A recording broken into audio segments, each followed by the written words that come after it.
Imaginez un instant, un monde où l'on pourrait observer l'évolution en accéléré, où des millions d'années se dérouleraient en quelques heures, là, sur un écran. Eh bien, c'est précisément l'expérience fascinante que des chercheurs ont menée en 2007, créer une sorte de vie virtuelle et la regarder évoluer, à partir de rien, guidée uniquement par les lois de la sélection naturelle. La question qui est au cœur de tout ça est assez folle quand on y pense. Un ordinateur peut-il vraiment recréer les conditions pour que la vie évolue ?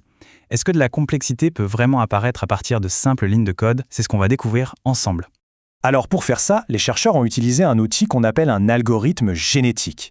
C'est vraiment le moteur de cette évolution virtuelle. Le principe est plutôt simple. L'algorithme récompense les créatures qui réussissent une tâche. Comment ? En leur permettant de se reproduire et de transmettre leurs caractéristiques, mais avec de petites modifications au hasard. Celles qui sont moins bonnes, eh bien, elles disparaissent. C'est la survie du plus apte, mais en version numérique et ultra accélérée.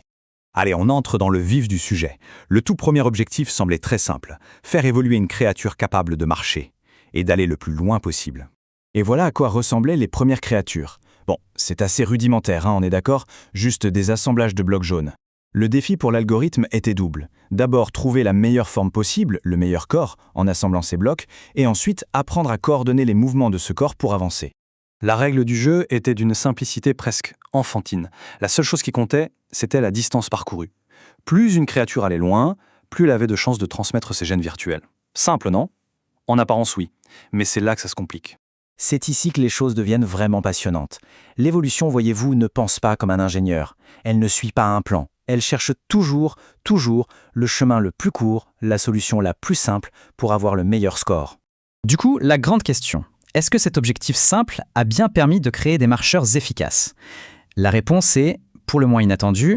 Alors que les chercheurs s'attendaient à voir apparaître des démarches de plus en plus complexes, beaucoup de créatures qui gagnaient ont fait tout autre chose. Elles ont évolué pour devenir très grandes, très hautes et instables. Elles tombaient simplement vers l'avant et parcouraient comme ça une grande distance d'un coup. Pas de marche, non, juste une chute parfaitement optimisée. Mais pourquoi cette triche ? Le détail crucial, c'est que l'algorithme s'en fichait de savoir comment la distance était parcourue. Il y avait une petite subtilité. Les créatures étaient lâchées d'une petite hauteur au début. Du coup, les morphologies très hautes, en tombant, allaient souvent plus loin que les premiers marcheurs un peu maladroits. L'évolution a fait ce qu'elle fait de mieux. Elle a optimisé la solution la plus simple et la plus rentable. Elle a trouvé la faille. Une super leçon, si on définit mal un objectif, l'évolution trouvera toujours le moyen de le contourner. Face à ce résultat, les chercheurs ont donc changé leur fusil d'épaule. Ils ont défini un nouveau problème, beaucoup plus spécifique, pour voir si un but mieux cadré pouvait débloquer des solutions plus créatives. C'est l'expérience des catapultes. Cette fois, le but n'était plus de se déplacer soi-même, mais de lancer un projectile. Chaque créature avait un bloc spécial qu'elle pouvait détacher et propulser. Le score dépendait uniquement de la distance parcourue par ce bloc, rien d'autre. Forcément, la structure des créatures a radicalement changé. On passe des marcheurs d'un côté à ces nouvelles créatures équipées d'un projectile. Ce petit ajout, le bloc à lancer, a complètement redéfini le problème que l'algorithme devait résoudre. Et ce changement a eu un effet incroyable. Au lieu d'une seule stratégie de triche, l'algorithme a produit une diversité de solutions absolument stupéfiantes pour lancer ce bloc. Une véritable explosion de créativité a eu lieu dans le monde virtuel.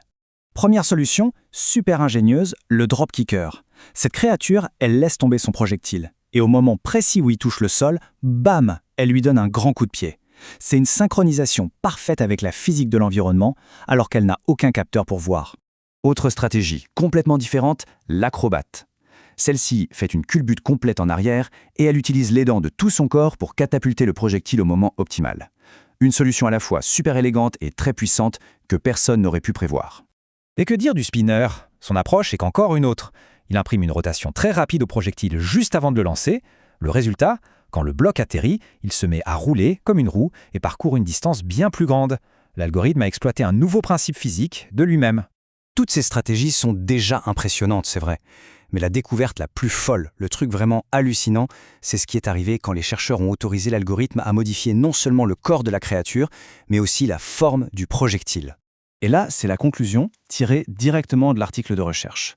L'évolution a systématiquement aplati le projectile pour le transformer en une sorte de disque. Autrement dit, sans aucune connaissance en ingénierie, en partant de zéro, la simulation a redécouvert l'une des inventions les plus fondamentales de l'humanité, la roue.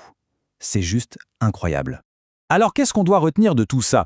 Parce qu'au-delà de l'aspect un peu gadget de voir des cubes évoluer, ces expériences nous donnent des leçons très profondes sur l'évolution, sur la créativité et même sur l'intelligence artificielle. Le point clé, c'est ça. L'évolution est un optimiseur redoutable. Un bricoleur de génie qui trouve la solution la plus simple, pas forcément la plus belle. Elle exploite les failles du système. Mais si on lui pose le bon problème, avec des contraintes claires comme pour la catapulte, alors là, elle peut générer une créativité incroyable et même redécouvrir des choses aussi fondamentales que la roue. Et tout ça, ça nous laisse avec une dernière question un peu vertigineuse. Si un algorithme aussi simple, dans une simulation aussi basique, peut aboutir à une telle découverte, quelle solution inimaginable à des problèmes bien plus complexes, que ce soit en médecine, en sciences des matériaux ou en ingénierie, une intelligence artificielle plus avancée pourrait-elle un jour découvrir? La question, elle, reste grande ouverte.